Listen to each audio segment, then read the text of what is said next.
ครับภาษาละนานนะก็ไม่ใช่เฮียนยากอย่างนะครับท่านเฮียนอักขระนะครับมันก็คือตัวอักษรนะในภาษาไทยนะเฮียนไม้นะครับมันก็คือสระเห็นไหมเอาสองอย่างนี่มาผสมกันตามหลักการของภาษาละนานนะครับ7 วัน1 เดือนท่านก็อ่านออกเห็นได้แล้วนะครับไม่ยากอันเรื่องที่มันยากมันก็ว่าคือว่าอย่างนี้นะครับถ้าเราใครอยากจะเอาไปอวดอู้คือคนอื่นในหูในหานตัวเฮาเนี่ยอันนี้มันยากกว่านี้ละเพราะว่าภาษาละนาวของเฮามันเป็นภาษาที่มันตายไปแล้วก็คนที่บนอ่านออกเขียนได้แล้วมันมีน้อยนะครับน้อยคนนะเพราะนั้นการที่เฮาจะเอาไปโจว่าคนอื่นในหูในหานเนี่ยเฮาจะต้องเอาภาษาอื่นๆเนาะเทียบเคียงเป็นภาษาละนาวของเฮานะครับครับอันภาษาอันที่มันใกล้เคียงภาษาละนาเฮาหน่อยก็คือภาษาไทยนะภาษาไทยนี่แล้วก็มันเกิดมาจากที่เดียวแล้วก็ที่ป่อขุนรามคำแหงเนี่ยที่เดียวกันนี้แล้วก็มันแยกไปทางใต้หน่อยเจ้าอโยธยาพวกก็ไปแปลงเป็นอักษรไทยนะฮะแยกมาทางเหนือเจ้าละนาพวกก็มาแปลงเป็นอักขระละนานี่ไอ้2 ภาษานี่นะบางคำมันยังออกเสียงเหมือนกันอยู่นะครับมันยังใจร่วมกันก็มีนะเนี่ยนะมันเป็นไงไหมมันก็จะแตกต่างกันเป็นบางคำนะมันสำเนียงใต้เหนือมันก็ว่ากันไปนะก็แม้กระทั่งในละนาวเขาก็ไม่ใช่ว่ามันเหมือนกันหมดนะก็มันมี4-5 เผ่าพันธุ์หลักๆนะให้มาไต้ยวนไต้ลวไต้ลือไต้เกิดไต้ยองมันก็อู้กันแป่งๆกันออกไปนะครับแต่ฟังกันรู้เรื่องอยู่นะครับหมู่เฮาก็ฟังภาษาไทยรู้เรื่องกันแล้วเนี่ยมันเกิดมาจากเดียวกันแล้วมันก็พ่อขุนรามคำแหงเนี่ยเนี่ยก็มาครับก่อนที่เราจะเอาภาษาไทยนะมาเขียนเป็นภาษาละนาของเราหรือที่มันห้องมาปริวัตินะเขาไปก้อยในโลกนี่ก็นะปัญญาแดนห้องนะเนี่ยนะไว้ลูกใกล้ๆเนี่ยแหละเวียดนามเนี่ยเดิมทีแล้วเวียดนามมันใจอันภาษายึกยือเหมือนภาษาจีนนั่นแล้วก็เนี่ยแต่เนื่องด้วยมันมีสงครามกันลักยาวนานเนาะตั้งแต่สมัยปุ้นนะสงครามเดียนเบียนปูวะนะลากมาจนถึงอันสงครามเวียดนามเหนือเวียดนามใต้เนี่ยมาจบกันเมื่อปลายปีอัน2518เนี่ยเนี่ยมันเปิ้นก็บ่สามารถอันที่จะอันถ่ายทอดอันภาษายึกยือหมดนั่นน่ะมาสู่รุ่นลูกรุ่นหลานรุ่นเลนรุ่นโลนมันนั่นโอ้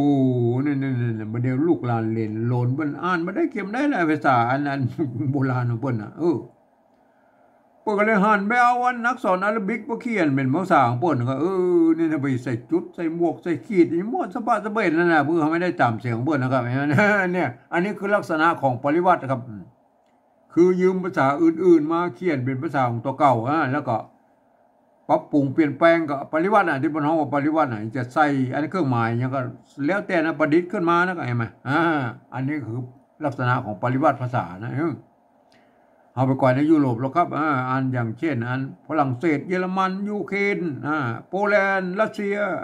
โครเอเชียอย่างหมดนี่หรือยุโรปตะวันออกเนี่ย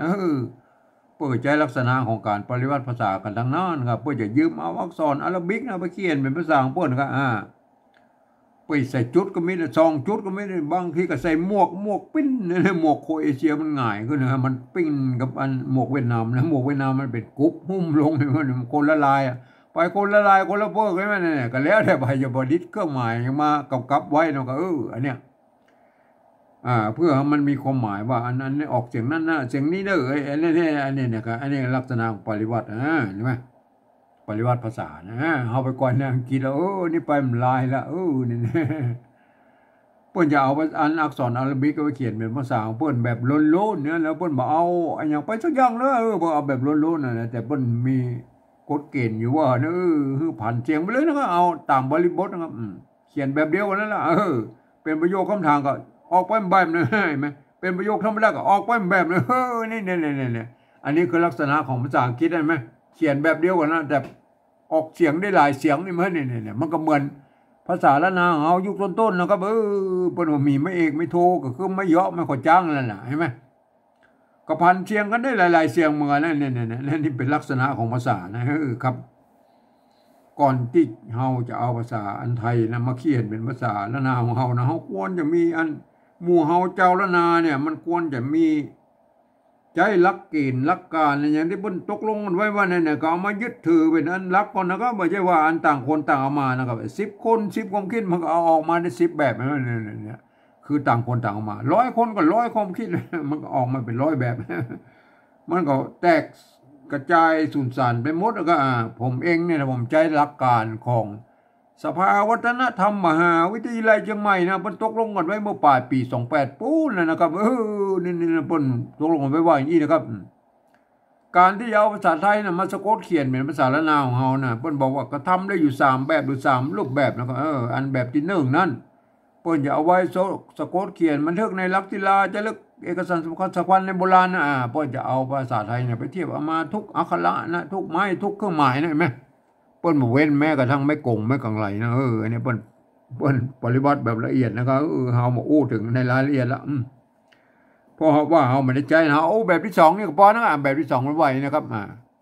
ยืมมาสอนไทยนั่นก็ได้มาปรับเทียบเป็นอักขระละนาทางบนปุ้นนั่นน่ะแล้วก็ประกอบกรรมขึ้นมากับแบบภาษาไทยผสมผสานกันไปนะเห็นไหมเวลาอันสระมันบ่ตรงบ่ตัดกันนะครับอันสระหรือไม้เนี่ยของไทยของละนามันตรงบ่ตัดมันคือมันบ่เหมือนกันนะเพิ่นบอกว่าบูรณะกำศัพท์ได้นั่นคือหน้าตาไปออกมาแบบไทยๆแต่เวลาอ่านนั้นท่านนึกถึงว่าโอ้อันนั้นเป็นอักขระนานะเนี่ยอย่างเงี้ยอย่างตัวนี้เห็นไหมท่านหันว่าเป็นตัวหอหีบนะครับอันนี้เวลาประกอบในอันภาษาปริวัติแบบที่2ท่านต้องหันว่าอันนี้เป็นตัวหะนะครับเนี่ยมันเป็นยังไงคนทั่วไปมันอ่านมาเข้าใจผิดแล้วมันจะผิดนั่นเป็นบางกรรมนะกับบางกรรมก็จะเหมือนอยู่นะบางกรรมมันจะผิดสำเนียงนะใช่ไหมก็เป็นผิดเสียงสำเนียงคนทั่วไปมันจะต้องไปอ่านแบบที่3วันเดียวก็อุ้มก็ไอ้แบบที่3นะแบบที่2นี่ก็นั่นเนี่ยตัวนี้นะรับนะมันรับมันเนี่ยพนันมันรับนะตัวละนะครับตัวละตัวละเป็นอักษรตัวละเป็นอักษรต่ำนะตัวละเป็นอักษรสูงมันเสียงจัตวาเป็นใช้ตัวละนะตัวละนี่ก็ใช้ห่อรอนะก็ห่อรอนะห่อรอเนี่ยตัวละตรงเทียบมาตรงตัวเลยห่อรอนี่ก็ตัวละนะตัวละเห็นไหมอันนี้ไม้ซัดนะไม้ซัดก็ทำหน้าที่เป็นไม้พัดไงในกรณีนี้มันเนี่ยตัวบะเพราะเอาไว้ตำบลไว้เนี่ยความจริงมันไม้อยู่ตำบลเนาะไม้ตำบลอันสละอันไม้ตัวสะกดมันต้องอยู่ตรงลุ่มนะครับมันเป็นยังไงมาแต่เพิ่นว่าไอ้ตัวละเนี่ยนะถ้าเอาตัวบะมาไว้ตรงลุ่มเนี่ยมันยาวเป็น3 ชั้นนะครับเห็นไหม3-4 ชั้นเอามันจะไปเติกไม่กี่ไม่เกืออันยังมั่วจังลุ่มบนนั้นธรรมชาติโบราณของโบราณเนี่ยเปิ้นอันบรรทัดมันแคบนะครับปกติเลยย้ายไปไว้ตรงบนไอ้ตัวละนะเขาไปก้อยอันของโบราณกันแล้วก็เนี่ยอันของโบราณนะตัวละนะเนี่ยมันเป็นยังไงมันเนี่ยพวกกระเคียนกระยี่เนี่ยโบราณตั้งแต่โบราณยุคต้นเลยนะพวกกระเคียนกระยี่ไหมอันนี้มันอันตัวจะนะมันอยู่ข้างหน้าบนมันห่างกันจะคิวนะจะคิวกับตะคิวนะดุกนะครับจะคิวดุกนะครับเห็นไหมจะคิวดุกเอานะก็เอาเอาเนี่ยเนี่ยมันมีแม่เขาจ้างเราก็อ่านว่าเนี่ยนะครับอ่านหยาก็ได้อ่านหยาก็ได้อ่านหยาเอาเนี่ยรับมึนใช่ไหมรับเนี่ยมันรับคือดูตัวรับตัวละนะไงไหมเวลาพวกเกี่ยวกับไม้ซัดใช่ไหมแล้วก็อันตัวบะใช่ไหมนั่นก็เอาเขียนมาตามแบบโบราณแล้วก็รับมึนนะไม่เกิดมันใจรวมกันนะสมัยนั้นนะมึนนะโอเคนะครับย่ารับมึนนะเราดูแลไอ้รับนะพวกเขียนกันยี่นะไอ้รับนะโอเคนะตัวเราไปเด็กนะเนี่ยเด็กเด็กไอ้ตัวลุ่มนี่มันเด็กนะมันเขียนกันได้2 แบบนะเด็กเนี่ยเด็กเห็นไหมเด็กอันนี้เขียนอันก่อนที่เราจะเขียนเด็กได้เราต้องไปพิจารณาก่อนนะครับอันโบราณรุ่นนี้นะครับมันรุ่นต้นเนี่ยอันไม่เกิดเพิ่นยังไม่ได้แยกกันชัดนะครับบัดแยกนะครับมันก็อย่างว่านะพวกมันคงจะมาแยกกันนั้นตอนนั้นละนายุคปลายๆนะไม่เกิดนะอันแรกๆเพิ่นก็ใจรวมกันแล้วก็มันไปเป็นยี่มันก็เนี่ยได้แล้วครับมันไม่เกิดเนี่ยมันเนี่ยเอาดูนะดูนะเอาไปดูศึกษาไม่เกิดนะก่อนเขาจะเขียนเด็กนะคำว่าเด็กนะนี่ไม่จะเป็นไม่เกิดก็ได้ไม่เกิดก็ได้ถ้าเป็นไม่เกิดก็มันผีเสือหลงมันอ่านไปทางยองหน่อยนะถ้าอ่านแบบละนาทั่วไปก็อ่านว่าผีเสื้อหลวงผีเสื้อหลวงเนี่ย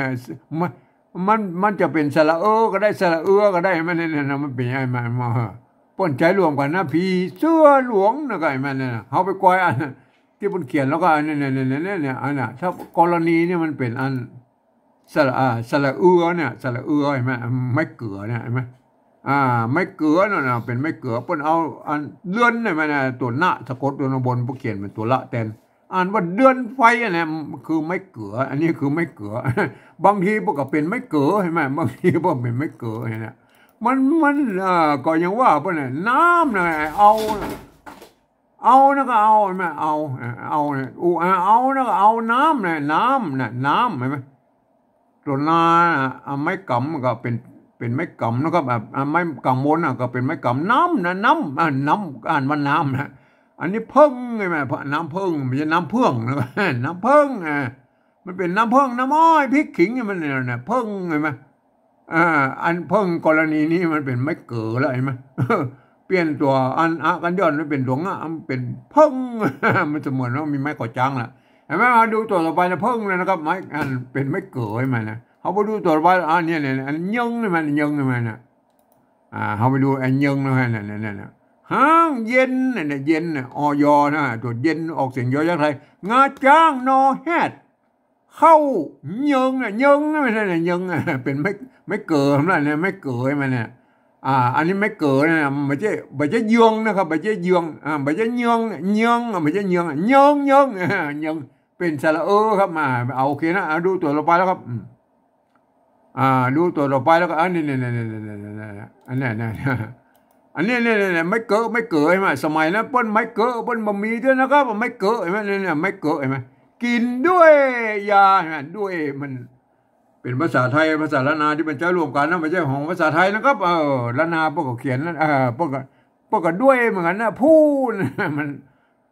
สองคำนี่มันใช้อันรวมกันนะว่าเป็นภาษาอันที่มันใช้รวมกันนะด้วยผู้กินด้วยยาอยู่ตัวยาอ่านว่ายามอันนี้เนี่ยเมานะครับอันนี้ได้เมา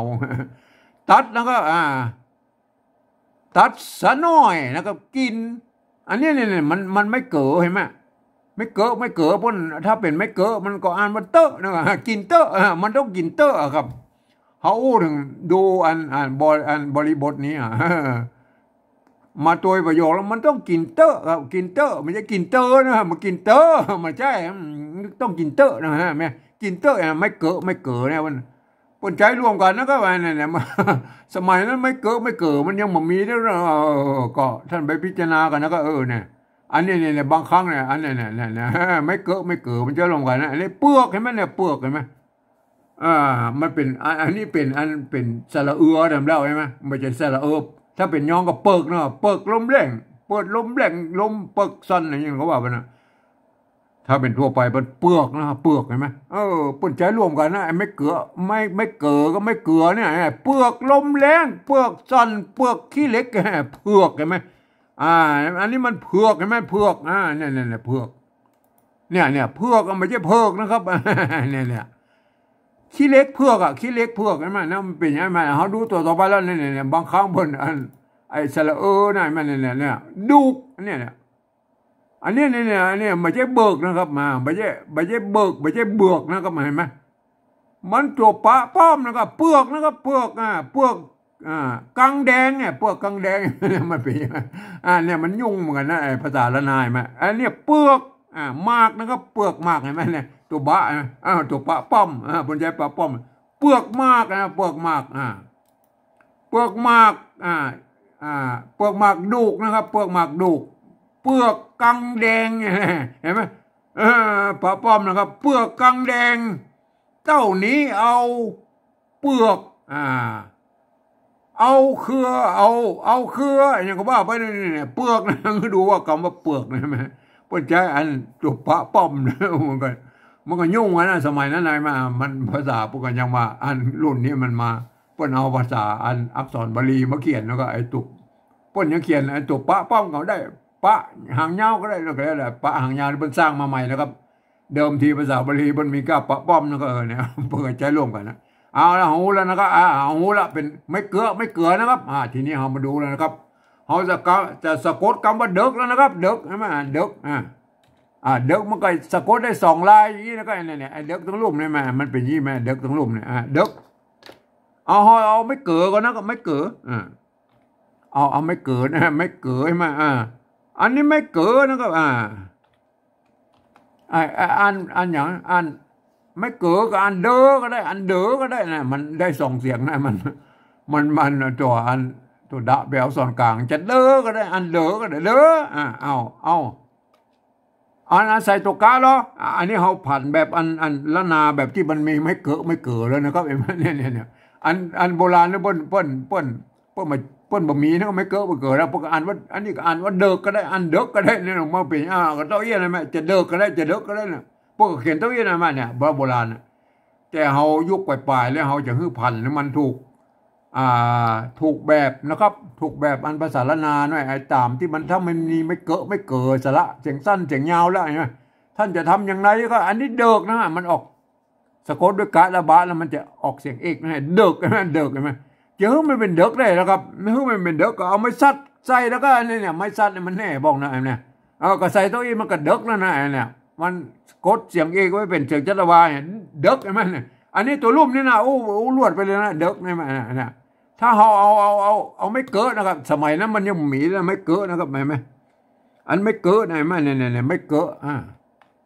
สมัยนั้นมันยังมีด้วยนะไม่เกิดนะไม่เกิดนะอันสมัยต้นๆนะครับอันนี้คือไม่เกิดอันนี้เนี่ยเป็นละนายุคอันปลายแล้วเป็นสร้างเป็นแยกเป็นไม่เกิดไม่เกียนะเป็นย่างสระเสียงสั้นเห็นไหมเสียงยาวนะเป็นแยกกันคือมันถูกต้องแล้วก็บอกสร้างไม่เยาะไม่ขอจ้างมาเลยหน่อยแม่มันก็สร้างสมัยอันละนายุคปลายแล้วก็สร้างไม่เยาะไม่ขอจ้างมาแล้วก็ก็พวกก็เลยแยกเป็นอันสระเสียงสั้นเสียงยาวคือมันครบนะครับมันเป็นไม่เกิดนั่นอันนี้ผ่านแบบอันละนายุคปลายแล้วนะครับแม่อันนี้เด็กแล้วนะครับอันนี้มันไม่เกิดนะครับมันก็อ่านว่าเดอะนะครับเดอะอ่านว่าเดอะนะอันนี้ตัวนี้บานเอาเปลี่ยนตัวก็ย้อนนี่ไปเป็นตัวกะเนี่ยมันก็เดกเลยนะมันเดอะแล้วนะครับเดอะมันเดอะแล้วนะก็เอาตัวกะใส่นะก็เอาตัวกะใส่มันก็เดกเลยนะเดกไหมมันเป็นอย่างเดกอันนี้ก็เดกอันนี้ก็เดกใช่ไหมอันเดกตัวแรกนี่มันมาจากไม่เกิดนะครับอันตัวนี้มันมาจากไม่เกิดนะครับไม่เป็นอันตัวลุ่มเนี่ยมาจากไม่เกิดใช่ไหมตัวบนมาจากไม่เกิดนะท่านก็ไปลองไปพิจารณาพันกันดูนะครับพันเสียงไอ้ไม่เกิดนะที่มันเป็นอันภาษายุคอันละนายุคอันโบราณยุคปลายละปนจะสร้างไม่เกิดมาแล้วนะก็เป็นนี่นะแต่โบราณอันยุคแรกๆปนบัถือหรือว่าไม่เกิดหรือปนใจร่วมกันก็ท่านก็ไปพิจารณาอันนี้เขียนแบบอันละนายุคปลายแล้วนะก็เห็นไหมยุคอันโบราณปลายๆรับเด็กนะรับเด็กอันนี้เราลุกนะครับลุกอันนี้ลุกเนี่ยเอาไปดูนะอันเนี้ยไม่กูนะครับอันนี้เนี่ยไม้ซัดตัวนี้มันทำหน้าที่เป็นมันแน่บ้องนะมันทำเป็นเลข8ก็ได้ไหมทำหน้าที่เป็นเลขไม้พัดก็ได้อันนี้ก็อันเนี้ยทำหน้าที่เป็นอันกับไม้โกวลีก็ได้เหมือนเป็นไม้โกเป็นไม้เก๋ามันเป็นยังไงไหมอันนี้กรณีนี้มันทำหน้าที่เป็นไม้กักครับไม้กักแทนตัวกะอยู่ข้างๆนี่อ่านว่าลุกนะครับก่อนที่เขาจะอ่านว่าลุกเนี่ยเขาไปก้อยอันโบราณกันแล้วเลยไหมอันที่ปุ่นเขียนไว้โบราณนะมาอันนี้ภาษาละนายุคต้นๆอะไรมันเป็นไม่เขียนใช่ไหมเนี่ยยาเนี่ยยาใช่ไหมอันนี้ตัวยาใช่ไหมเปิ้นออกเสียงยอยักษ์ไทยอ่านว่ายานะก็เห็นไหมเปิ้นสมัยนั้นมันมีไม่เยาะไม่ขอจ้างแล้วครับเปิ้นจะอ่านยาก็ได้อ่านยาก็ได้อ่านยาก็ได้เนี่ยเปิ้นกรณีนี้ไม่เป็นยาครับยาลูกใช่ไหมเนี่ยลูกใช่ไหมตัวละไม่กูใช่ไหมไม้ซัดอยู่ข้างบนเพราะอ่านว่าลูกนะไงเนี่ยลูกใช่ไหมไม้ซัดนี่มันแทนตัวกะอยู่ข้างๆนี่นะครับเห็นไหมยาลูกอ่อนเนี่ยมันบอกมีไม่เยอะกับอันจะอ่านอ่อนก็ได้อ่อนก็ได้เนี่ยกรณีอ่านอ่อนนะยาลูกอ่อนนะไข้ขางมันเนี่ยไม่เป็นไหมอันนี้มันมีไม้ขอจ้างก็เห็นไหมสมัยแล้วมันมีเจ้าพวกอันเนี่ยตัวขะเห็นไหมตัวขะมันป่นใส่ไม่2น้อยกับไว้ข้างบนแสดงว่าตัวขะมี2ตัวอ่านกับไข้กับขางแล้วก็ไอ้เนี่ยไข้กับขางไอ้มันเนี่ยมันเป็นไงมันนะยาลูกอ่อนไข้ขางเนี่ยเอาโอเคนะไอ้มันไข้ขางไข้กับขางนี่มันก็อันเดียวกันนั่นแหละเป็นไข้เป็นขางนะอันเดียวกันนะ มันอันเดียวกันนะไข่ขางเนี่ยเอาโอเคแล้วก็ไอ้ลูกนะมันลูกเห็นไหมทีนี้มันเฮางูแล้วไม้ซัดมันแทนตัวกะอยู่ข้างๆเนี่ยเฮาไปดูของเฮาแล้วก็เพราะฉะนั้นไอ้ตัวนี้มันก็ลุกนะก็ลุกนะมันเนี่ยลุกเอาเด็กกันนะเด็กตัวนี้กันโอเคแล้วลุกแล้วนะครับเห็นไหมมาถึงลุกแล้วนะครับเด็กอันตัวเด็กตัวนี้มันกระเทียบมาแล้วก็ไม่เก๋สระเอตัวดะไม่กี้นะครับไม่กี้อันนี้ไม้ชัดนี่มันแทนอันตกแทนตกกะนะแทนอันแต่เลข 8นะเลข 8ไม้แต่คู่นะทีนี้มันไม้แต่คู่มันเอาไว้ตรงบนนี่มันได้นะก็เอาเลื่อนมาไว้ตรงหลังนี่ก็แล้วกันเนี่ยเด็กนะเด็กเขียนนี้ก็แล้วกันนะถ้าอันเด็กนะก็เด็กนะอันนี้เด็กนะรับเด็กอันนี้รอลุกนะครับลุก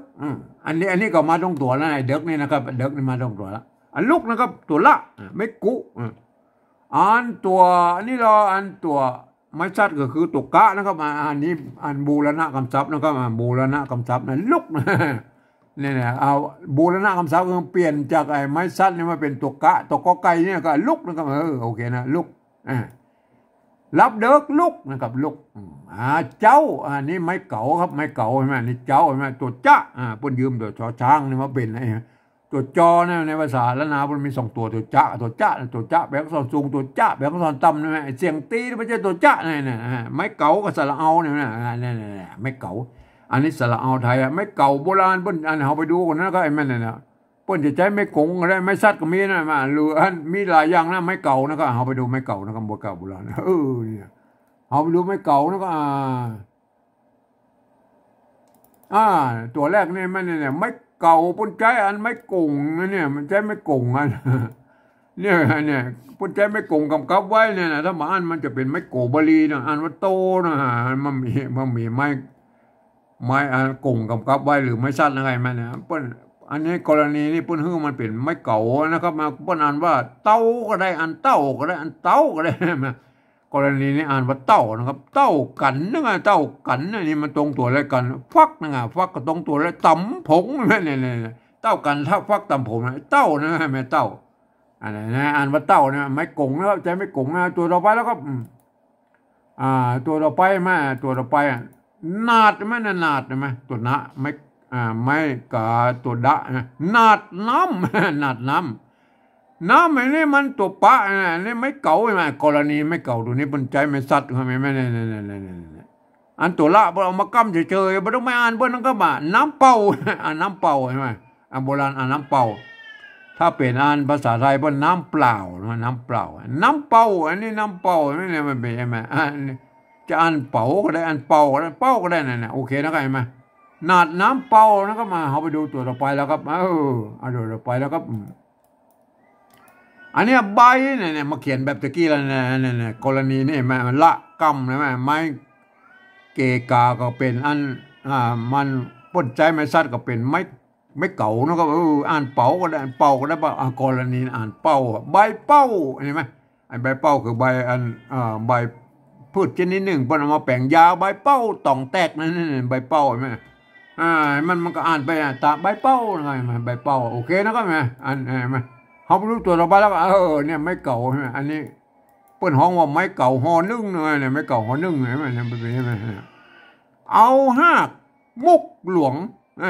เที่ยวใส่เหล้าเนี่ยไม่เก่านะครับเนี่ยเหล้าใช่ไหม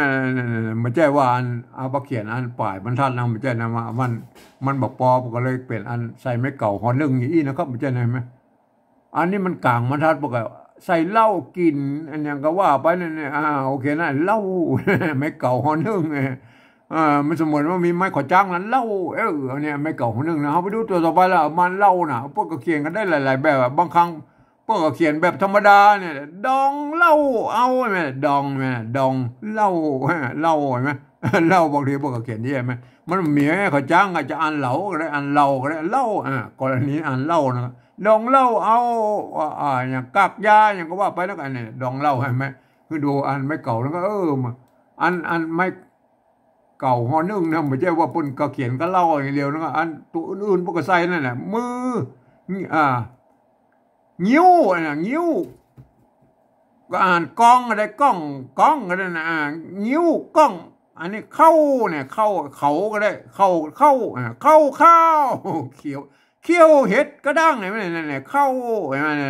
ไม่เก่าหอนึ่งเลยพวกก็เก่งได้ไหมโอเคนะ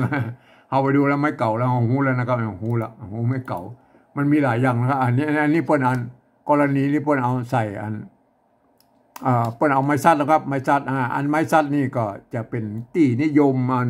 แบบใจไม้ซัดนี่นะครับไม่มาถ้าแบบที่หนึ่งบอกเอามาอย่างนี้นะไม้ซัดก็คือไม้พัดนะครับไม้ขอจ้างอย่างนี้นะครับอันกรณีนั้นไม้ซัดเนี่ยนะเปิ้นนิยมกันในชาวล้านนาทั่วไปนะครับไหมแต่ส่วนน้อยอันล้านนาส่วนน้อยเปิ้นใจตามอันทำอีสานนะครับเปิ้นจะใจไม่กงนะครับกำกับไว้นะครับจะใจไม่กงหรืออันใจไม่สั้นมันก็คืออันก็ท่านก็จะไปว่าเพิ่นแล้วก็มันก็มีหลักฐานในโบราณนะเปิดใจไม่กงมีแล้วก็ท่านก็อันพิจารณากันนะครับอันนี้เป็นแบบที่1นะเพิ่นจะเขียนมาอีนะครับเอาแบบที่2นี่เอาแค่นี้ก็พอนะครับเนี่ยเอาบูรณะกำซับมันหน้าตาแบบไทยก็คืออย่างนี้นะแม่เนี่ยเจ้านะครับเจ้าโอเคนะครับเจ้าอันนี้ว่าเจ้านะครับเนี่ยโบราณคำศัพท์นะอันนี้ลองโอเคนะครับอันนี้เจ้านะครับโบราณคำศัพท์นะครับเฮาบอกไม่ซัดมาตัวนะครับเฮาเจ้าโอเคนะครับมาท่านเข้าใจแล้วไม่เก่ามันเป็นยังไงก็อันตัวเราไปเป็นเนี่ยเป็นอันนี้เนี่ยไม่เก๋ตัวปะตัวหน้าเปิ้นมีแค่นี้ก็เอามาแค่นี้นะมันจำเป็นแล้วมาใส่เลข8นะก็เห็นไหมเขาไปดูโบราณกันนะเปิ้นเขียนอย่างไรนะก็ไอ้เป็นมันต้องผ่านปริวัติมาใส่เลข8อย่างเปิ้นโบราณคำศัพท์บ่ใจแล้วก็อันนั้นคือภาษาไทยนะเขาไปดูไอ้เป็นโบราณเปิ้นก็ไอ้มันเนี่ยเปิ้นก็เขียนตัวอี้มันเนี่ยไม่เก๋ไม่เก๋ตัวปะห่างหน้าไอ้มันเนี่ยเปิ้นเป็นแล้วเป็นแล้วมาเปิ้นบ่มีไม้ซัดไม้อย่างนั้นก็บางคนนี่ก็เขียนเป็นแล้วเนาะภาษาละนาน่ะอย่างนี้มันเป็นเลยเสียงจัตวายนะแต่มันสะกดได้กะดาบามันออกเสียงเอกนะครับสกัดด้วยกะมันก็เปกนะครับสกัดด้วยตัวดะมันก็เป็ดนะครับผีเป็ดนะมันจะอ่านมันออกเป็นกะดาบะนะครับแต่เป็นมันสะกดตัวหน้าเนี่ยตัวหน้าไปอักษรโซอันสองต่ำเนี่ยมันจะออกเป็นเสียงอันจัตวานะก็เป็นอยู่แล้วนะก็เป็นเนี่ยนะเป็นเนี่ยแม่เนี่ยเห็นไหมมัน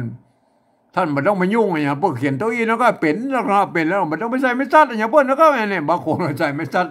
เนาะแบบเอาแบบเฮียนภาษาไทยหรอมันไม่ใช่นะอย่าเอาภาษาไทยมันยุ่งนะครับเอาภาษาละนาพวกเขียนอย่างนี้ก็เอาอย่างนี้เลยเนี่ย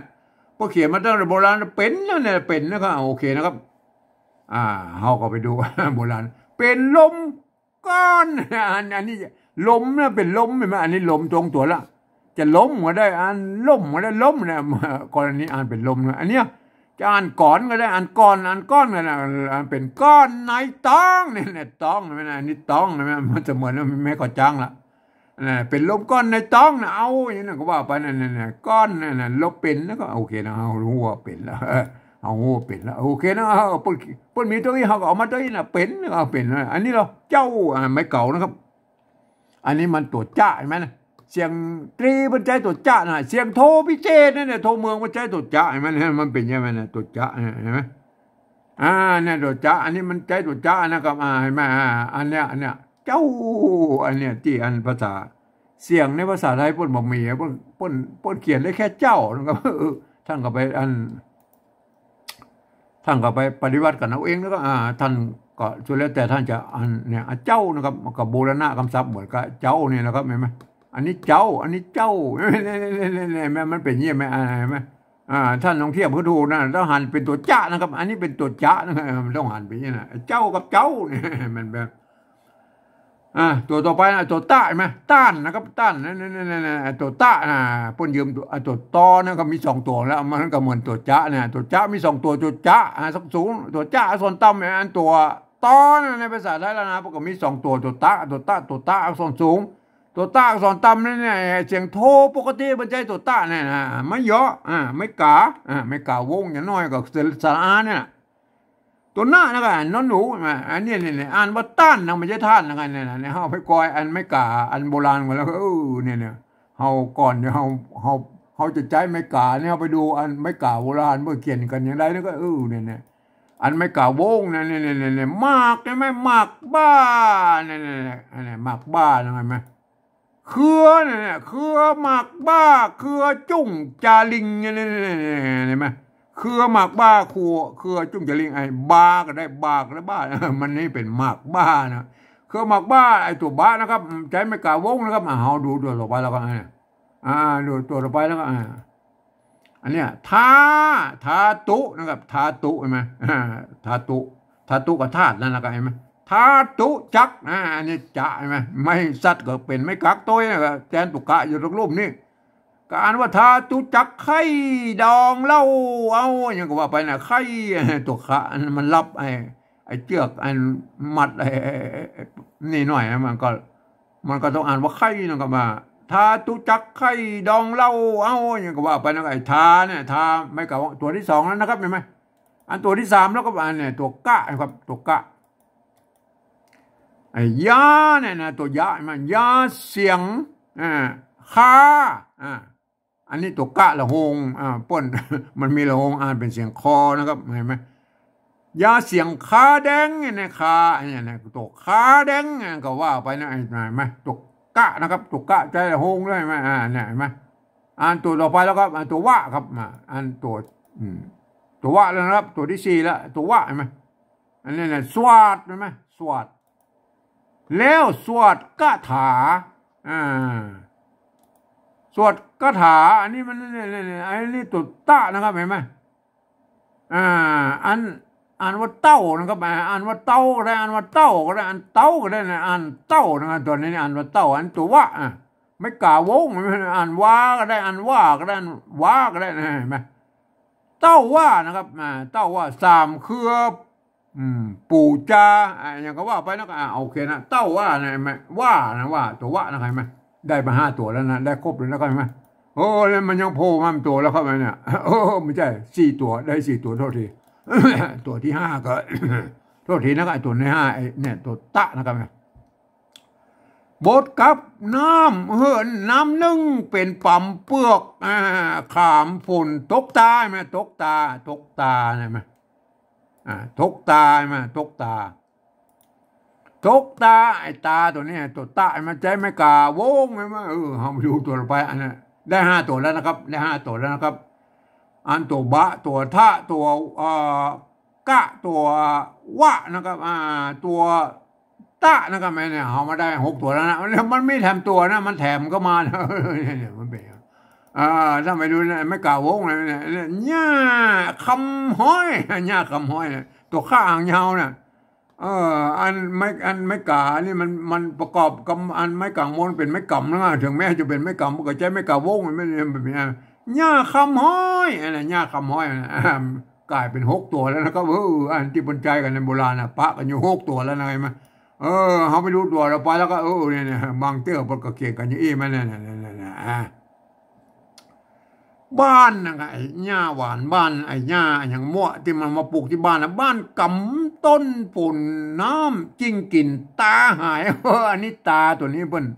ใจไม่กล้าน้อยมันตาหายมันเนี่ยมันเป็นยังไงนะใจไม่กล้าน้อยนะเขาดูตัวเราไปแล้วก็ไอ้ตัวเราไปนะไหมเนี่ยไอ้สันนิบาตนะสันนิบาตกับสันนิบาตนั่นนะอันเนี่ยบางครั้งบอกกับสเกียนสันนิบาต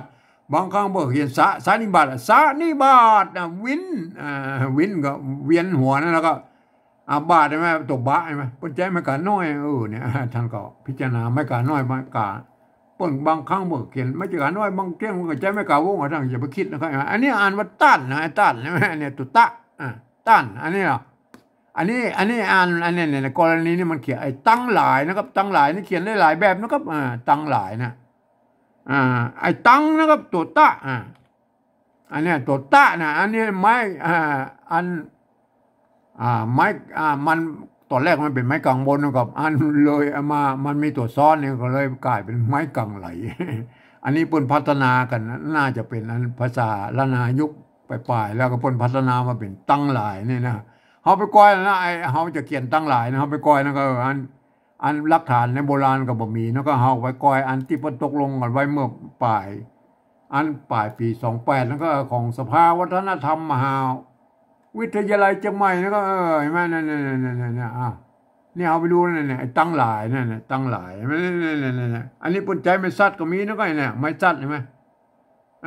อันตัวละมาซ้อนเนี่ยพวกเอาตัวตะไม่กาตัวว่าเนี่ยปนใจไม่ซัดเห็นไหมตั้งหลายพวกเขียนเต้าอี้พวกก็ตั้งหลายไหมตั้งหลายไหมเนี่ยตั้งหลายอันนี้ใจอันไม้กังไม้กังไหลไหมตัวละกำปนเขียนเต้าอี้มันก็อ่านว่าตั้งหลายอันนี้เราอันมันเป็นตัวพิเศษแล้วมาเขียนหลายๆแบบอันนี้เนี่ยที่เขาเขียนบัตรกี้นะมันเขียนตัวนี้เลยไหมเนี่ยตัวตะไม้กังไหลไหมตัวละลุ่มนี่เป็นหางละเนี่ยไม้กาไม้หางว่าเนี่ยตั้งหลายไหมตั้งหลายก็เขียนกันได้หลายแบบอันนี้เป็นข้อที่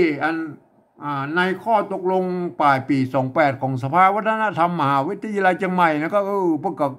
เปิ้นก็เขียนกันเป็นตัวอย่างไว้อย่างอี้นะก็ไอ้ตั้งหลายนะหูแล้วเขียนได้หลายแบบนะท่านจะเขียนอย่างไรก็แล้วแต่นะก็เห็นไหมเขาไปดูปิ๊กไปดูของเราแล้วก็ไอ้ตั้งหลายนะตั้งหลายตัวตะทีนี้เราจะต้องอ่านบูรณะคำศัพท์เมื่อมันอ่านแบบไทยๆแล้วก็ไอ้ตั้ง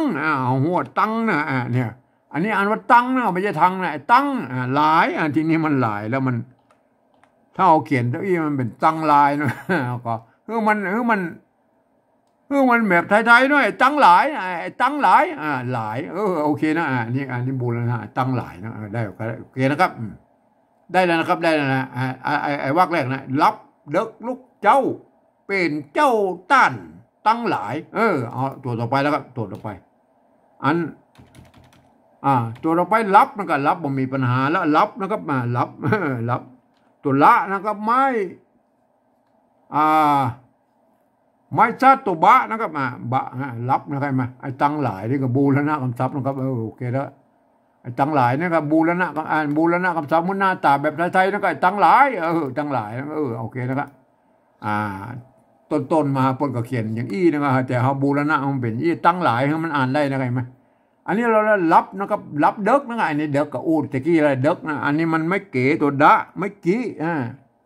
อันตัวกะใช่ไหมตัวกะไม้กะไม้กะสลายเนี่ยรับเด็กใช่ไหมเนี่ยเด็กใช่ไหมอันนี้ก็มาตรงตัวในรับเด็กใช่ไหมอันตัวแรกมันรับเด็กอันนี้มาจากไม้เก๋นะอันนี้มาจากไม้เก๋นะเนี่ยโอเคนะครับลูกนะครับลูกกับอูตะกี้ละลูกนะครับตัวละสระอูอันไม่กูกับสระอูตัวกะเนี่ยลูกเนี่ยลูกควายนะก็เนี่ยลูกควายอันนี้มันเป็นตัวกั้มแล้วก็ภาษาละนาพวกก็มีตัวกั้มเหมือนกันนะครับเอาไปดูนะอันนี้ลูกนะครับลูกควายไหมควายพวกก็มีอันนี้เนี่ยมันข้าวหวายมันอาจจะข้า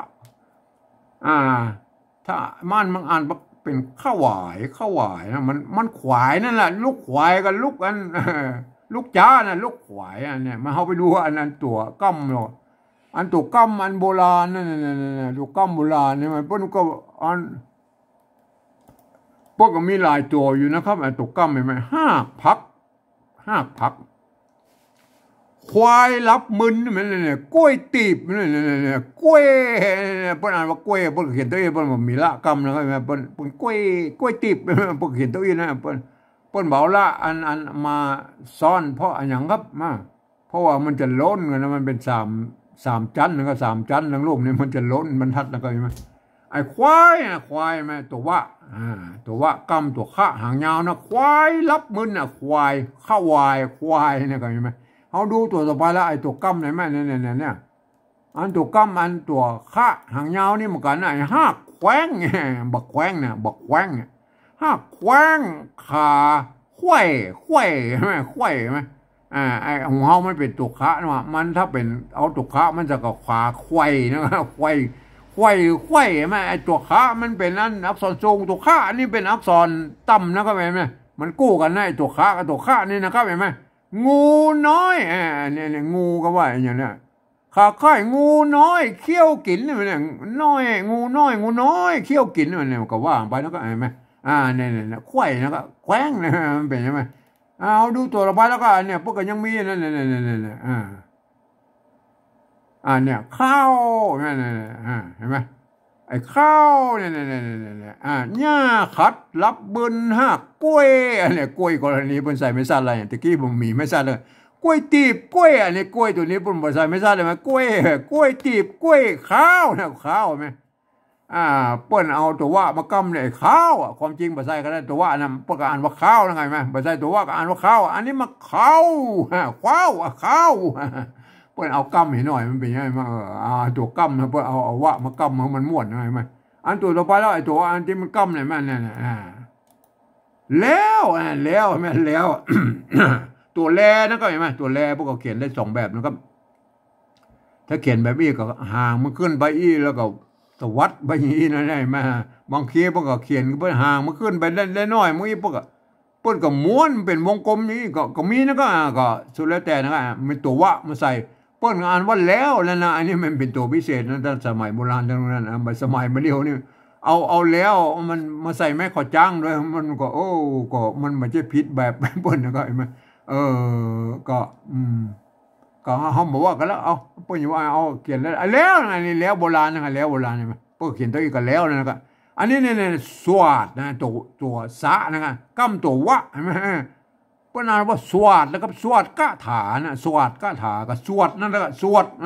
ภาษาไทยมันสวดนะสวดคาถาอันของเขามันสวดคาถาสวดคาถาเนี่ยโอเคนะครับมีนะมั้ยมันยังมีแต่ไม่เนี่ยอันนั่นตัวว่ากำตัวว่าเนี่ยเป็นลมก้อนในท้องเต้าต้องเต้ามากโวมากโวมากโวมักโวมันเป็นมากเลยนะมันใส่ส้มบะโอนั่นแหละครับมักโวมักโวโอเคนะเอาของหูนะเปิ้นก็เอากำนะไอ้ตัวขาเนี่ยมันกำไหมมันขากับขาตะกี้มันก็กำได้ไหมอันตัวว่ากำไหมไม่กาอันนี้มาตรงตัวเราหางเนี้ยควายลูกควายโอเคนะครับอันนี้ตัวป้าไหมนะตัวปอเนี่ยในภาษาละนาบนมี2ตัวป้ากับตัวป้านะครับอันนี้มันตัวป้านะเสียงสามัญไม่ใช่ตัวป้านะเปิ้นยืมตัวพอพานเป็นตัวป้าเนี่ยนะครับเห็นไหมไม้กากับสาระนี่แหละเปิ้นอ่านว่าป้านั่นแหละป้าไม่ใช่พานะครับป้ามันเสียงอันนี้นะเป็นเงี้ยนะท่านก็ไปพิจารณาอันนี้เราละตัวหาไม่กือไม่กือเนี่ยไม่กือเนี่ยไม่ขอจ้างนะไม่ขอจ้างไม่ขอจ้างไม่โทรเนี่ยเปิ้นอ่านว่าเนี่ยเอาไปดูมาไม่กือโบราณก็แล้วไม่กือโบราณไหนไหมเนี่ยอันไม่กือโบราณเปิ้นเป็นอีนะเนี่ยอันนี้ไม่กือโบราณเปิ้นเขียนตัวเองไหมไม่กือเนี่ยตัวมะไม่กือเนี่ยไม่กือไม่กี้คือไม่กี้เขียนเมื่อกี้ก่อนนะครับเราเอาไม้2น้อยไปตวัดไว้ตรงกลางนั้นเป็นไม่กือด้วยเนี่ยอันไม่กือนั่นโบราณเพิ่นมีสระเสียงสั้นเสียงยาวเพิ่นใจร่วมกันแล้วก็ไม่กืออ่านว่ามือเนี่ยอ่านว่ามือเนี่ยเพิ่นบ่มีกันย้อนนะครับภาษาไทยเพิ่นยังมีอันตัวอ้างนำตัวนะอันภาษาละนาเพิ่นเขียนตัวอีเพิ่นอ่านว่ามือใบนะครับมือใบปิดปิ้วโอเคนะครับไม่กือนะครับไม่กือนะครับแมวมันครบก่อนครับโอเคแล้วครับน้ำแล้วกันเนี่ยตัวอันนี้เนี่ยไม่กือใช่ไหมนะน้ำหม้อนะครับน้ำหม้อใช่ไหมอันน้ำหม้ออันหมอก็ได้อันหมอก็ได้หม้ออันสมมติว่ามีแม่ขอจังอันหม้อโทษอันนี้นึ่งมันนึ่งใช่ไหมตัวน้าใช่ไหมอันไม่กืออันนี้ไม่กือใช่ไหมเนี่ยไม่กือใช่ไหมเนี่ยไม่กือความจริงมันต้องเป็นไม่กือนะห่อนึ่งใช่ไหมไอ้ไม่กือแล้วมันใจรวมกันนะครับไอ้เนี่ยสะกดได้ตรงหน้าเนี่ยมันเสมือนว่ามีไม้ขอจังเลยอ่านมันนึ่งน้ำหม้อนึ่งเนี่ยไม่กือนะโอเคนะครับพ้นใจรวมกันนะครับทีนี้เอาหูละไม่กือมันเป็นอย่างนี้นะครับโอเคนะครับทีนี้เอาหูว่าแล้วนะครับเนี่ยตัวหาไม่กือนะอันนี้เป็นไม่กือนะครับเห็นไหมแบบที่1พวกเขียนตัวเองนะแม่เนี่ยพวกเขียนเลยทีนี้มันอันนี้เขาเขียนแบบที่2นะครับเขากับบูแล้วนะคำศัพท์หน้าตาแบบไทยๆนั่นก็อันไทยนะเปิ้นมีอ่างแล้วเขากับบูแล้วนะคำศัพท์มันเป็นอีนะไงแม่เนี่ยอันนี้ลูกนะครับลูกก็คือพ่อตะกี้ละลูกนะนี่บูแล้วนะคำศัพท์นะครับไอ้ลูกก็คือพ่อตะกี้แล้วไอ้ลูกลูกเห็นไหมเขาคือพ่อตะกี้แล้วเขาไปก้อยกำก็ได้ไอ้ลูกไงมาเนี่ยป่นเขียนอย่างนี้นะไอ้ลูกนะครับลูกเห็นไหมเนี่ย เนี่ยพวกเขียนตัวอี้เนี่ยพวกเขียนอี้ตั้งแต่โบราณเลยนะแม่ลูกนะพวกเขียนตัวอี้เนี่ยยะนะยะตัวอยนะตัวยะนะครับยาลูกเนี่ยลูกมันไม่กูเนี่ยไม่สั้นนี่มันแทนตุกะอยู่ข้างนี่ลูกอ่อนไข่ขางนี่มันอ่อนไข่ขางลูกนี่อ่านว่าลูกนะไงไหมพวกก็เขียนอย่างนี้ในโบราณนะก็โอเคนะก็ท่านเข้าใจแล้วนะไอ้ลูกนะลูกไงไหมพวกเขียนกันอย่างนี้โบราณนะก็เขาก็บูรณะคำศัพท์ไปหน่อยไม่กูก็สระอูอันตัวหน้ามันลุกนะครับมันก็สระอูนะครับอันนี้มันสระอูตัวก้าอ่านว่าลุกนะเสียงโทปกติอ่านนี่ตัวมันลุกใช่ไหมถ้าเป็นอันไม่กูก็ลุกใช่ไหมอันนี้ลุกใช่ไหมเนี่ยโบราณเป็นหมดเธอนะครับลูกอันนี้หลานนะตัวละโทษทีตัวละไม่กาสนาตัวนะหลานอันนี้ก็ลูกหลานเลยไหมอันลูกเนี่ยลูกนี่บูรณะคำศัพท์นะครับอันหลานนะมาตรงตัวนะครับหลานนะมาตรงตัวนะครับไอ้ลูกนี่บูรณะคำศัพท์ก็เหมือนกับลูกนี่เห็นไหมบูรณะคำศัพท์ก็คืออันป้นมันมีกอไก่ด้วยในบนภาษาละนาป้นมีก็ไม่ซัดก็คือไม่กักนะก็เห็นไหมเนี่ยมันเป็นลูกนะลูกหลานเนี่ยหลานเนี่ยอันนี้เป็นก็ตะกี้แล้วไม่เก๋กับสระเอตัวปะตัวหน้าได้ตัวเอี้ยนะเป็นใช่ไหมลูกเป็นนะครับเห็นไหมเป็นนะก็เป็นใช่ไหมอันนี้นี่ตัวหน้านะครับตัวหน้าอันนี้ตัวหน้านะครับตัวหน้ากับหอนอเนี่ยหอนะตัวหน้าใช่ไหมไม่กีกับสระอีครับไม่กีสระอีครับไม่ก็จ้างกับไม่โทนะครับแม่นี่นะอันนี้ภาษาไทยเพิ่งเขียนมาได้เลยนี่นะป้นเขียนได้แค่ว่าแค่นี้นะครับนี่ใช่ไหมโอเคนะอันเดียวก็โอ้ว่าไอ้เสียงโทพิเศษอันเป็นนะครับเป็นนะอู้ตะกี้ไม่เก๋ตัวปะตัวหน้าเป็นอันนี้อันตัวเราไปค่านั่นค่าครับค่าไม่ก็จ้างไม่กะค่าไหมเนี่ยค่านะครับเห็นไหมค่าไหมเนี่ยเห็นไหมค่านี่ค่าเสียงโทพิเศษนะอันนี้ที่อันภาษาไทยเพิ่งเขียนไม่ได้นะได้แล้วนะครับอันนี้คือภาษาปริวัติแบบที่สองนะครับอันจารณาทั่วไปก็ควรจะเขียนกันได้อย่างนี้นะครับมันจะเป็นไตลือไตยวนไตลั่วไตลือไตเขินไตย่อก็ควรจะเขียนตามหลักการของภาษาละนาอันที่ตกลงเอาไว้เมื่อปลายปี28ของสภาวัฒนธรรมมหาวิทยาลัยเชียงใหม่นะครับแต่เวลาอ่านนั่นท่านก็อ่านไปตามสำเนียงของท่านนะครับท่านเป็นเผ่าพันธุ์ใดก็อ่านไปตามนั้นนะครับแนวนั้นมัน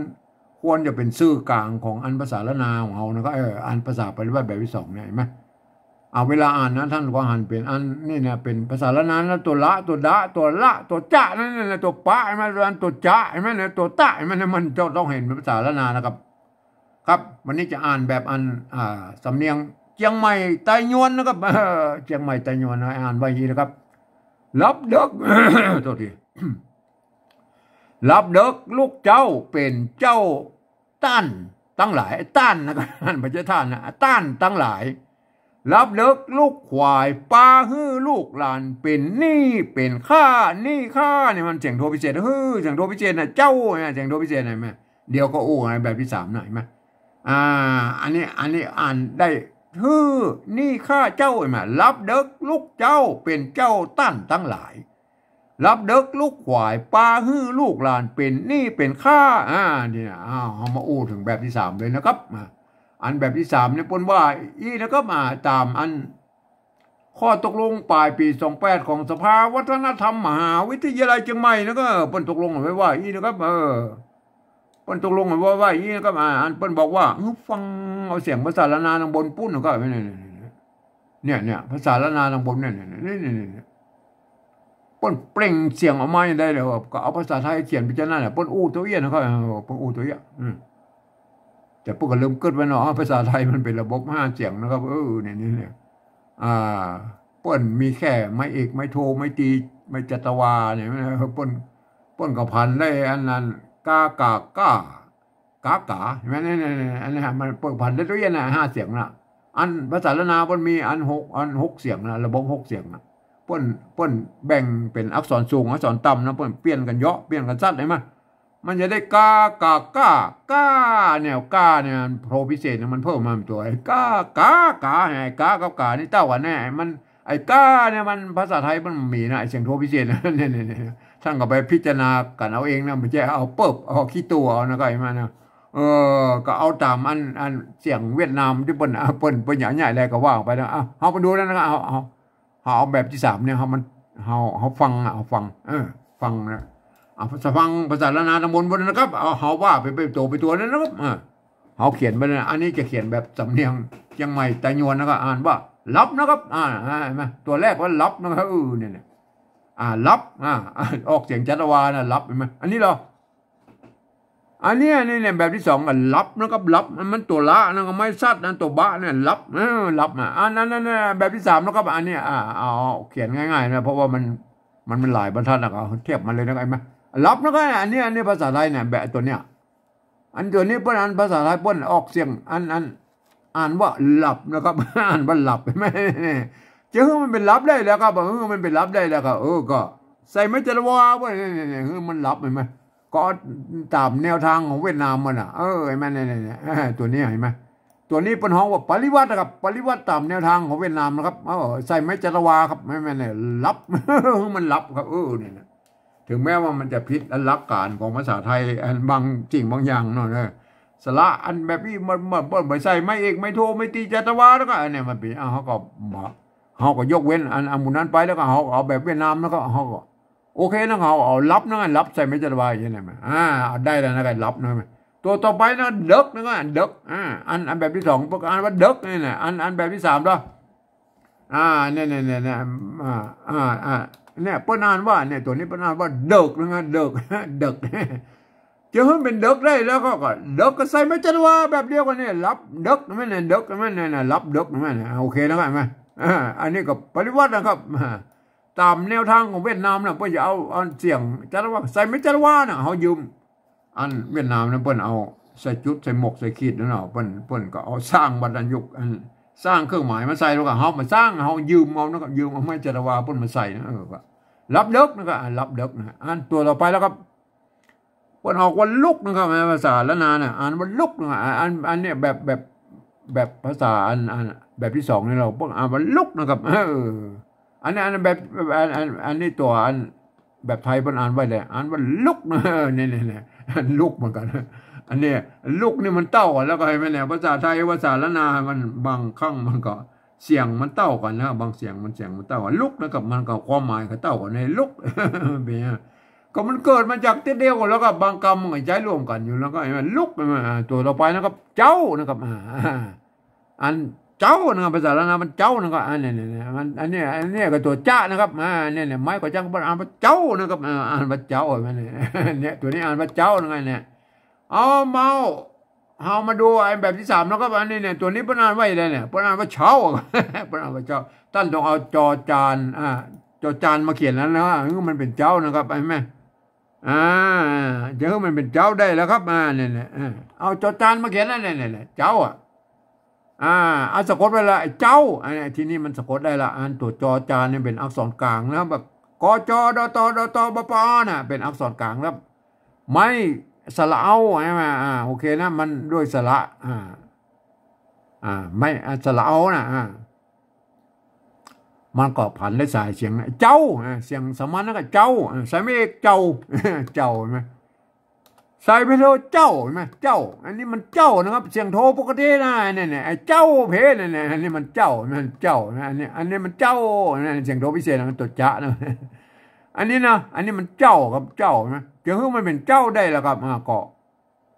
ภาษาไทยเขียนมาได้แล้วครับต้นมันมีวรรณยุกต์นะครับผมเองก็เอาจุดประดับไว้อีกนะครับเนี่ยตามแนวทางของเวียดนามมันละ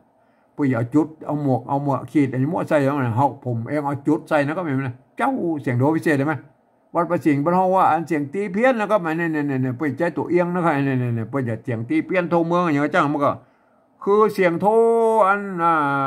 ระหว่างเสียงโทปกติถึงเสียงตีนั่นแหละเนี่ยเสียงอันนี้มันก็เป็นอันนี้เจ้านะเจ้านะครับเจ้าใส่ไม่ตีแล้วเจ้าได้เลยไหมเจ้าเห็นไหมเจ้าได้แล้วเจ้าเห็นไหมอันเจ้าใส่ไม่จัดว่าเจ้าเนี่ยเจ้าเห็นไหมอันเจ้าใส่อันไม่ตีกับไม่ตีไหม เจ้า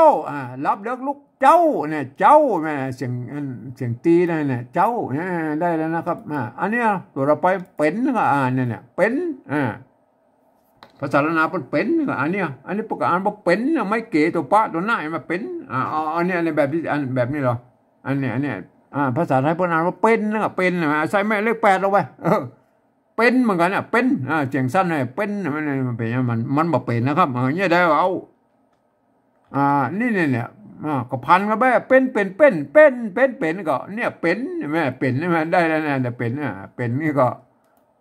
ปริวัตินะครับปริวัติมันได้ตามเสียงของที่แนวทางของเวียดนามเป็นเนี่ยตัวอย่างไว้อันนี้เราเจ้าก็แสดงให้ดูเลยนะใส่จุดเข้าไปเจ้าเสียงโทพิเศษโทเมืองเจ้าเนี่ยเสียงโทพิเศษนะครับเห็นไหมบางคนก็เปิบเอานะเปิบขี้ตู้ไอ้เจ้ามันเป็นเจ้าอย่างนั้นมันก็เลยจะเนี่ยจะเขียนต้านแล้วมันก็เลยกลายเป็นต้านไปเลยในมันเนี่ยมันเป็นอย่างนั้นดูได้ตัวต้านนี่เราไอ้แม่ตัวต่อไปบนต้านนะครับต้านเสียงโทปกติในต้านอันนี้นะอันนี้เป็นกับตัวต้านนะอ่านว่าต้านอันนี้นะอันนี้แบบนี้อันนี้เป็นอ่านว่าท่านนะครับท่านตัวเต่าเขียนนั่นน่ะเต่าเขียนนั่นตัวเต่าเขียนตัวเต่านี่เป็นอักษรกลางว่าพันได้กูเสียงกันนั่นน่ะไอ้ต้านเห็นไหมใส่ไม่เอกต้านเนี่ยต้านต้านใส่ไม่โทต้านไม่เนี่ยต้านไม่เนี่ยได้ต้านใช่ไหมอันนั้นบางคนพวกก็เอาอย่างนี้น้อยเนี่ยเอาเจ้าเนี่ยมันเอาเจ้าเนี่ยเอาเปิบขี้ตู้เอานี่เป็นเจ้านะครับแล้วก็เขียนอันนี้มันเลยใส่ไม่โทไปได้มันก็เลยเป็นต้านเจ้าต้านนะมันเป็นเจ้าต้านเป็นเจ้าต้านนะครับเจ้าต้านใช่ไหมเจ้าต้านเนี่ยมันเป็นยังไงถ้าใส่จุดอย่างนี้ไปนะครับเห็นไหมจุดอย่างนี้เจ้านะครับเสียงโทพิเศษแล้วนะไอ้ต้านเนี่ยมันอันไม่โทนะมันจะออกเสียงคือมันออกตัดมันตัดหน่อยก็ต้านไม่ต้านไม่เนี่ยต้านไม่ได้เลยไม่ต้านอันนี้คือปริวัติเสียงมันได้ตามเสียงภาษาละนาตะบนผู้ไหนต้านไงต้านใช่ไหมเป็นเจ้าต้านตั้งหลายเนี่ยตั้งใช่ไหมเนี่ยป้นออกเสียงว่าตั้งเนี่ยไม่ใช่ทางเนี่ยตั้งเนี่ยตัวต้านะครับอันแบบที่3นี่ละตั้งต้องเอาตัวเต่าเขียนแล้วครับตัวเต่าเขียนนะครับได้เลยไหมตั้งไหมตั้งหลายไหมตั้งหลายนี่มันโอเคละใช่ไหมไอ้หลายนี่มันได้เสียงละโอเคไอ้ตั้งใช่ไหมตั้งโอเคนะตั้งหลายนะก็เอาลวดเลยอันเนี้ยบูรณะปริวัติกันแล้วมันเป็นกรรมเดียวกันไอ้ตั้งหลายโอเคนะรับเด็กลูกเจ้าเป็นเจ้าต้านตั้งหลายไม่เนี่ยตัวอันมาท่าต่อไปแล้วก็รับนะก็รับ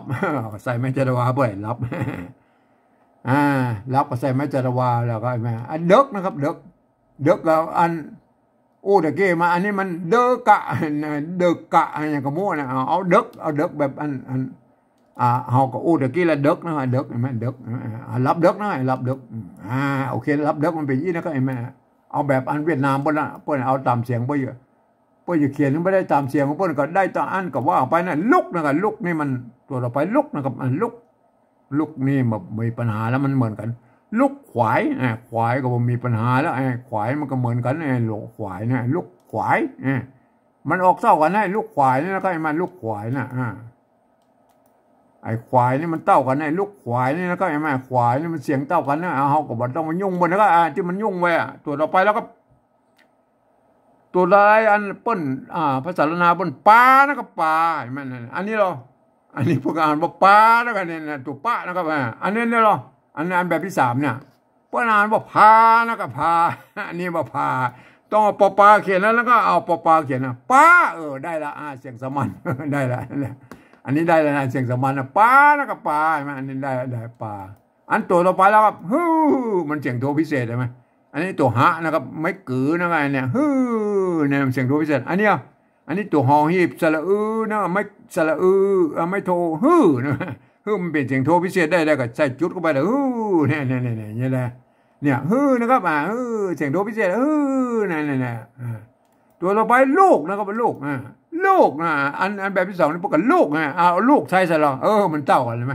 อันเต้ากับไปเขาก็ไม่ต้องยุ่งนะครับเห็นไหมตัวต่อไปหลานนั่นก็หลานลูกหลานนั่นก็ลูกหลานลูกหลานนั่นก็หลาน ลูกหลานแล้วก็ลูกหลานหลานลูกหลานอันนั้นหลานหลานหลานนี่เขามันตรงกันนะลูกเขาก็บ่ต้องไปยุ่งมันเลยลูกหลานก็เป็นนะเป็นก็ใส่ไม่จัตวามันเป็นเนี่ยเป็นใช่ไหมเป็นใส่ไม่จัตวาเหมือนเนี่ยอันตัวนี่แหละเป็นใช่ไหมอันเนี้ยนี่อันเนี้ยเสียงโทพิเศษแล้วอันเนี้ยเป็นนี่นะครับมันใช่ไหมนี่ใช่ไหมอันนี้มันนี่นะเอาก็ถึงพิเศษก็จุดใส่เพิ่นนั่นเนี่ยนี่นี่ใช่ไหมนี่ใช่ไหมใส่อันจุดเข้าไว้แล้วก็เนี่ยตามแนวทางของผมนะเห็นไหมอันเนี้ยตัวนี้เป็นแล้วก็เป็นใส่ไม่จัตวาหรือเป็นค่าอันเนี้ยไอ้ค่านี่มันก็อันใส่จุดเข้าไปนั่นแหละโทพิเศษไอ้ค่าแม่เป็นนี่เป็นค่าแม่เนี่ยครับได้แล้วนะครับได้แล้วนั่นเห็นไหมอันนี้คือตามแนวทางของผมเห็นไหมก็ได้ปฏิวัติอันภาษาละนาสำเนียงเชียงใหม่ไต้หวันอะไรมาก็เขียนก็ได้ยี่อะไรไหมเขาก็เอาหลักการของอันสภาวัฒนธรรมมหาวิทยาลัยเชียงใหม่มาครับที่เพิ่นว่ามาปลายปี28นั่นเพิ่นว่าอันคือฟังเอาเสียงภาษาละนางบนปุ้นแล้วเอาภาษาไทยสะกดเขียนไปจะนั่นเห็นไหมแต่ก็ยังว่าผมไปแล้วไอ้สภาษาอันที่เป็นเสียงบ่มีก็คือเสียงโทพิเศษโทเมืองไหนไหมผมเองก็ใจแนวทางของเวียดนามเนาะก็ปฏิวัติเอาครับคือมันได้ตามเสียงก็เอาจุดประดับไว้นะครับไหมกำมืออื่นที่เพิ่นสะกดได้เขาก็ไม่ต้องมายุ่งเพิ่นก็เอาไปตามนั้นเห็นไหมก็อ่านได้ไหมยกเว้นไอ้เสียงอันนี่ไอ้ไม้จัตวาเนี่ยบางครั้งมันก็จะผิดอันหลักการของภาษาไทยไปก็แบบใจนะเขายกเว้นไปนะก็ไอ้หลักการมูลนั้นไหนไหมเขาบ่เอาเนี่ยเอาก็เอาเวียดนามเพิ่นว่านะครับเพิ่นเอาใส่ไม้จัตวาก็เอาเขายืมไม้จัตวามาใส่ก็แล้วกันมันก็จะได้เสียงตามเสียงอย่างอันนะก็เนี่ยมันก็จะได้ตามเสียงของอันภาษาอันเจ้าไต้หวันเชียงใหม่เนาะก็วันนี้จะอ่านแบบสำเนียงอันไต้หวันเชียงใหม่อ่านไว้นะถึงแม้ว่าท่านจะเป็นฝรั่งมังค่าลูกที่ไหนมาแล้วก็เรียนภาษาไทยมาเรียบร้อยแล้วก็อ่านไปตามหลักการของภาษาไทยเกือบทุกประการนะครับมีข้อยกเว้นอยู่ว่าไอ้คำที่มีจุดนี่ท่านต้องอ่านออกเสียงโทพิเศษโทเมืองนั่นกันนี่คำที่มีไม้จัตวาอีกคือออกเป็นเสียงจัตวาแล้วก็นี่คำที่เป็นอยเป็นพยัญชนะต้นท่านจะออกเป็นเสียงยอยักษ์ไทยนะก็คำที่เป็นยอยักษ์ตัวเดียวท่านเรื่องอ่านเป็นยอยักษ์แบบละนานะครับให้มันนี่นะถ้าท่านเข้าใจอย่างอ่านแล้วก็อ่านไปตามหลักการของภาษาไทยนะครับท่านก็จะได้สำเนียงเชียงใหม่ไต้หวันไปเลยนะครับแม่อ่านไว้นะครับรับเด็กลูกเจ้าเป็นเจ้าต้านตั้งหลาย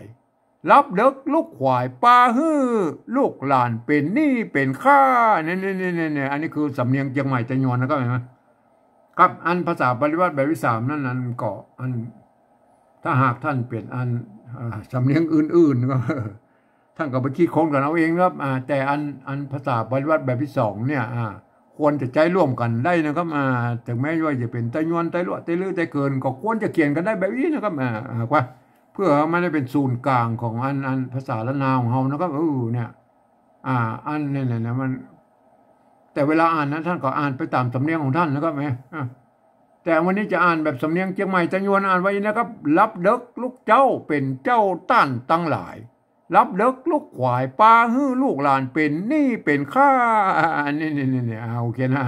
อ่านภาษาละนานบนพวกก็เขียนกันได้ยี่นะครับส่วนใหญ่ก็เขียนกันได้ยี่นะครับแต่อันอย่างว่าเนาะเจ้าละนาของมันมีหลายเพราะวันไต้หวันไต้หลวไต้ลื้อไต้เกินไต้ย่องปกติถ่ายทอดกันมาตั้งแต่โบราณเลยนะครับมันโอ้โหมันหลายเจนหลายรุ่นนั่นเลยแม่เพิ่งกันถ่ายทอดกันมาบัดเดียวเฮามาหันอันแปลกๆไว้หน่อยเพิ่นอันเขียนอันผิดแบบเฮาหน่อยก็จะไปว่าฟังว่าไปนะก็เฮามาวิเคราะห์ตามหลักภาษาอันละนาของเฮานะก็นี่อย่างเช่นตัวเนี้ยคำเด็กเนี่ยมันเขียนได้หลายแบบนะครับก็เฮาพอมันบางทีอันนี้เด็กอย่างนี้ปกติใส่ไม่ซัดก็มีนะก็ก็แล้วแต่แล้วก็จะคือมันแบบมันเป็นเด็กแต่ก็ว่าไปแล้วก็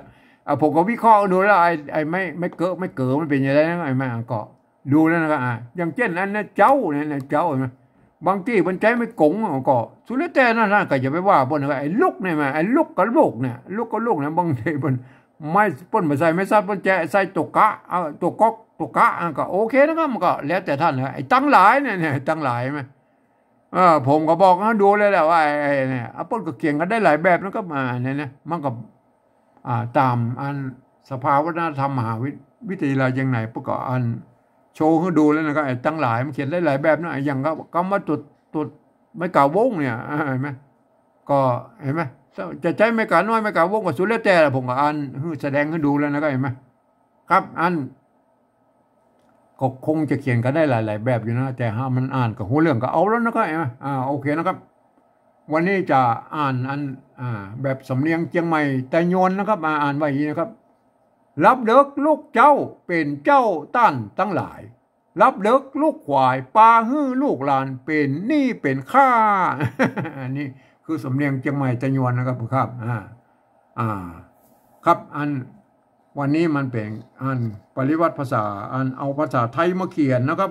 คือมันเป็นภาษาละนาวของเขาเนี่ยเพื่อที่จะเอาไปโชว์คนอื่นในหูในหันตัวในเฮาเนี่ยโดยแบบสำเนียงเชียงใหม่ใจยวนนะครับเห็นไหมมันเป็นสำเนียงใจยวนท่านเป็นอันสำเนียงอื่นๆท่านก็ไปพิจารณากันเอาเองนะครับถ้าผมวันนี้ผมก็ขอบรรยายเพียงแค่นี้นะครับ